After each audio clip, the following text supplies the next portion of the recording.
The future of coal is very much at the center of debate right now when it comes to the politics and business of energy. Whatever you may think about those questions, the U.S. still uses a lot of coal. About 30% of our energy, of our electricity, is generated by it.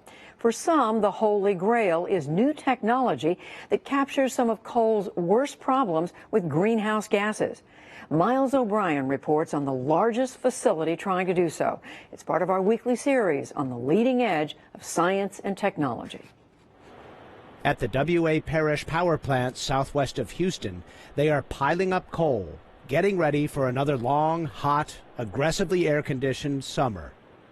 One of the largest fossil fuel power plants in the country, Parish can generate about 1/5 of the city's electricity using coal and gas-fired turbines. And it is leading the nation down a promising yet problematic path. Here, they are trying to make clean coal more than a political slogan. Mauricio Gutierrez is CEO of NRG, owner of the plant. We built the world's largest carbon capture system on an existing coal-fired power plant. It is the first commercial-scale facility of this kind in the United States. They are capturing and storing carbon dioxide, the greenhouse gas that is the main driver of global warming. This is prompting some unexpected support from members of the Trump administration. Listen to Energy Secretary Rick Perry at the ceremonial opening in April. I think the solutions to many of the challenges that we have in the world today are displayed behind me. The same Rick Perry who wrote a book calling climate scientists members of a secular carbon cult who manipulate data, and climate science a contrived, phony mess. But not here. It shows we don't have to pit the environment on one side, Wayne, and the economy on the other side. We can and we will be good stewards of both. The steward of this project for NRG is David Greason, the Vice President of Development. We're interested in doing more carbon capture as a part of our overall Sustainable Energy Future Plan, and so we're going to see how this one works. They call the billion-dollar carbon capture and storage system Petra Nova. NRG built it in partnership with the Japanese oil company JX Nippon, using a $190 million grant from the Department of Energy, doled out during the Obama administration.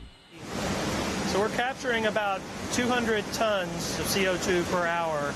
On an annual basis, that's about 1.6 million tons per year. That's the equivalent of 350,000 cars being taken off the road. While it may be the world's largest carbon capture facility, it is still only removing about 10% of the CO2 created by the 4 coal-fired generators here. The only obstacle to capturing more is money. We're just now reaching the point where this technology is mature enough to be considered for rollout to the broad coal-fired fleet in the United States and around the world. Here's how it works. Flue gas with carbon dioxide in it flows through a duct to the carbon capture facility. One vessel contains amine, an ammonia-based chemical in liquid form. It naturally binds with carbon dioxide. With the carbon now in solution, the liquid goes to another vessel where it is heated up. As that happens, the process is reversed, and the CO2 pops out as a gas. It is captured, and after it is compressed, ready for underground storage. I think Petra Nova is a shining example of what technology offers, and so as an engineer, I'm very enthusiastic about it. I think it's very exciting. Michael Weber is Deputy Director of the Energy Institute at the University of Texas at Austin. He says the energy sector is watching this project very closely. They're getting a lot of scrutiny because people want to know if carbon capture and sequestration will work. And there are examples around the nation, around the world, where it hasn't really quite come together the way people want. It's really expensive and hard to do, so you wouldn't do it unless you had to, or it's in your economic favor to do so. And a coincidence of geography has made that possible here. The CO2 from the Petra Nova facility is sent 80 miles to the southwest, to the West Ranch oil field. Here, the gas is as good as gold, black gold, Texas tea.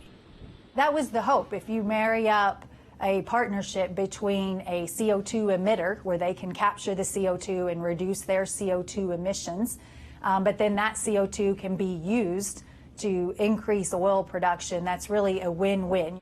Jill Fisk is a senior vice president for Hilcorp, the current operator of this oil field, which first opened in the 1930s. At its peak in the 70s, it produced 50,000 barrels of oil a day. Today, it's down to less than 300 barrels a day. Normally, it would be time to cap the wells here, but instead they're drilling new ones, getting ready to pump a lot more oil by injecting carbon dioxide deep underground. Liquid CO2 has been used to liberate the most stubborn oil for about 40 years. Essentially what's happening is the oil is stuck to the rock, if you imagine that.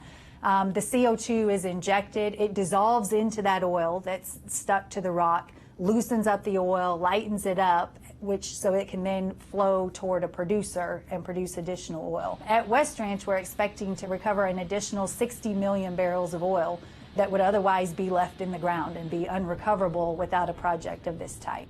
Right now, with oil prices so low, Petronova is breaking even. But over the next decade, they expect to make a tidy profit capturing and burying carbon dioxide. But doesn't this just transfer greenhouse gas emissions from a power plant smokestack to automobile tailpipes? So I think that demand for oil is either going to be met by foreign oil that the United States has to purchase or by our own production that we're able to supply. So this project is breathing new life into a field in the U.S. to help supply that demand for oil. But how can we be certain buried CO2 will stay underground?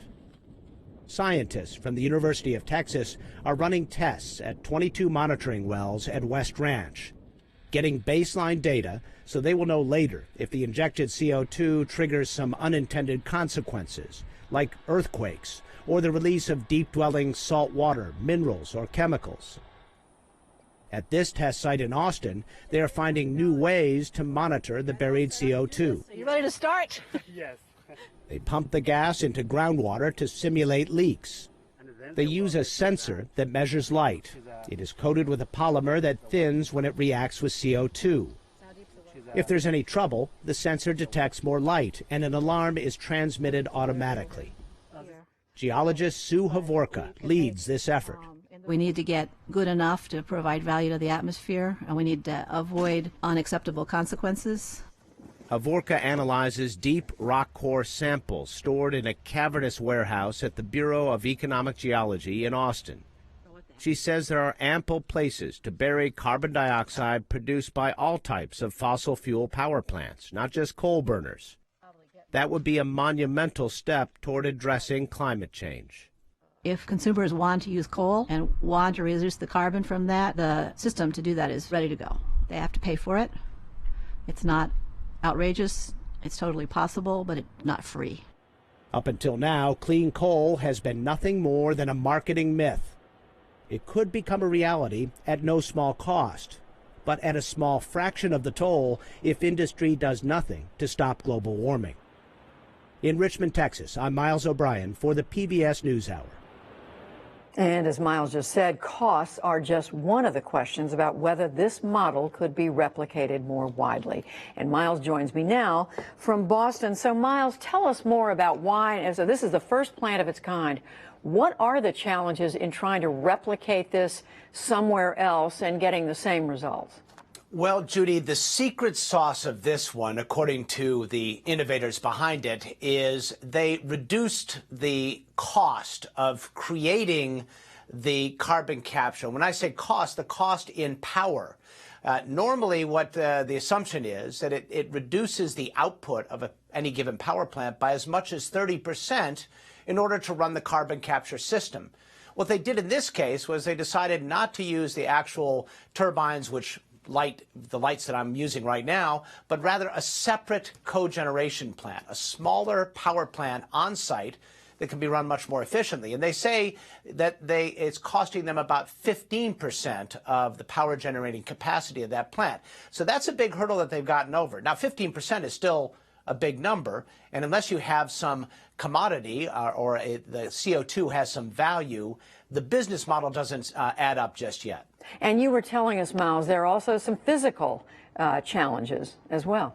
Well, being 80 miles near an old oil field that could use that CO2 to capture and recover a lot of stubborn oil from the ground makes it all work. The question is, could a fossil fuel plant of any kind that's a long way away from an oil field, could it avail itself of this kind of transaction?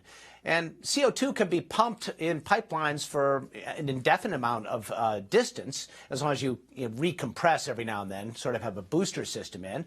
But again, that's going to be a significant cost. It is not an insurmountable thing technologically, and it could be done. We already have significant CO2 pipelines in the oil sector. You could extend it out if you were determined to do this. And just quickly, you were also saying other practical limits.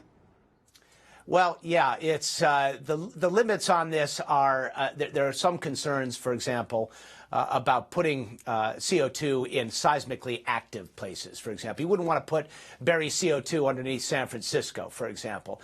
But having said all that, when you consider all the places that it can be stored, the experts tell me we have enough storage capacity underneath the continental United States to last about 900 years of CO2 production. So it's just a question of societal priorities and whether we want to pay a little more for power to get the carbon dioxide out. Miles O'Brien, thanks very much. You're welcome, Judy.